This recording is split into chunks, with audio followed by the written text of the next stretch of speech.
Hey kiddos, welcome to Preschool Junction at Home. I'm glad you could join me today.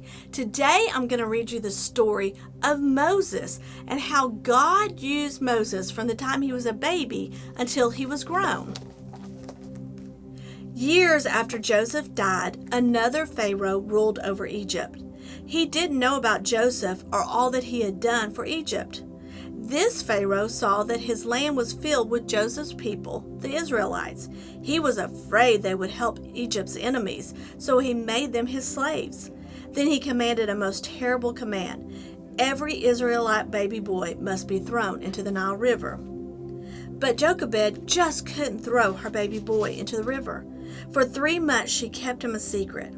When he grew too big to hide, she tucked him in a basket and nestled it in the reeds by the river. Miriam, the baby's sister, hid nearby to watch over him.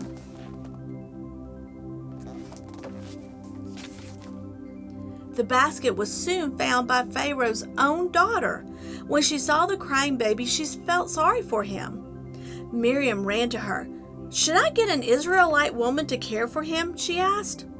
Pharaoh's daughter agreed, and Miriam hurried to get the baby's own mother. When the baby grew older, Jochebed brought him to Pharaoh's daughter. He became her son, and she named him Moses. Years later, Moses saw an Egyptian beating an Israelite slave. He was so angry that he killed the Egyptian. But Pharaoh found out and tried to kill Moses. Moses ran away and became a shepherd in Midian. When Pharaoh finally died, another Pharaoh took his place. But life was still terrible for the Israelites. They cried out to God for help, and he heard them. One day, Moses was out tending the sheep when he saw something strange. A bush was on fire, but it didn't burn up. Suddenly, God spoke from the bush. "Moses, I'm sending you to lead my people out of Egypt." But Moses didn't want to go. "I'm not good at speaking," he said. "Please send someone else." God became angry, but he said, "Aaron, your brother, will meet you. He'll speak for you."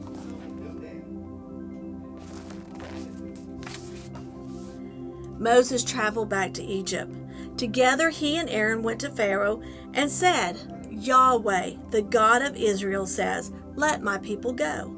But Pharaoh said, "Who is Yahweh, and why should I obey him? I will not let Israel go." God sent Moses and Aaron down to the Nile River. When you see Pharaoh by the river, strike the water with your staff. When the staff struck the river, the water turned to blood. All the fish died, and the water smelled so bad that no one could drink it.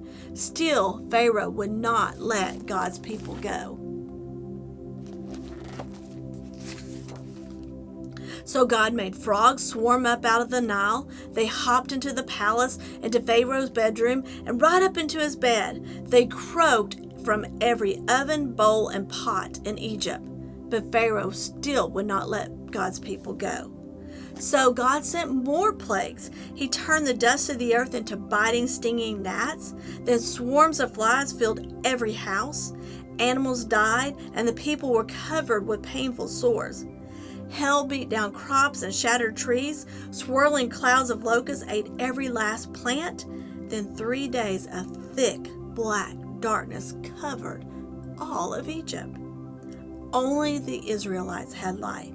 Still, Pharaoh would not let God's people go.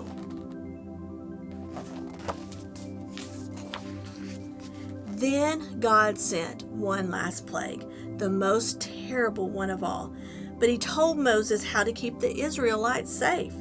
"Sacrifice a sheep or a goat and paint your doorsteps with its blood," Moses said. "When God sees the blood, he'll pass over your house and you'll be safe." At midnight, the Lord struck down every firstborn son in Egypt, from Pharaoh's son to the lowest prisoner's son. A great cry of sadness was heard throughout Egypt. "Go," Pharaoh shouted at Moses and Aaron. "Take your people and your animals and go." The Israelites hurried to leave Egypt. God led them toward the Red Sea, guiding them with a pillar of a cloud by day and a pillar of fire by night.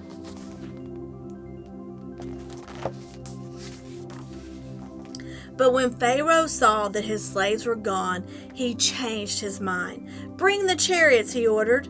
Then he and his entire army chased after the Israelites. The Israelites saw them coming and they were terrified. But Moses said, "Don't be afraid.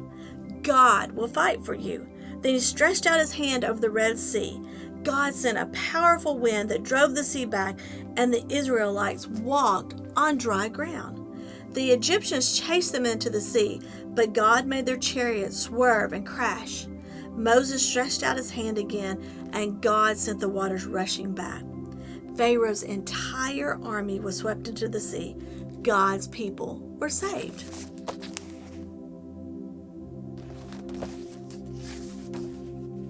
God used mighty miracles to rescue his people from slavery to Egypt. Many years later, Jesus used mighty miracles to show that he truly was the Son of God, and he had come to rescue his people from slavery to sin. Our Bible story this week is found in Matthew 17, and if you haven't read it, get your parents to read it to you out of the Bible. It's about how Jesus used miracles to show that he was God, but he also revealed himself to 3 of his disciples in a special way. And I want you to read it and find out how he did that. I hope you enjoyed our story about Moses, and we'll see you next week for Preschool Junction at Home.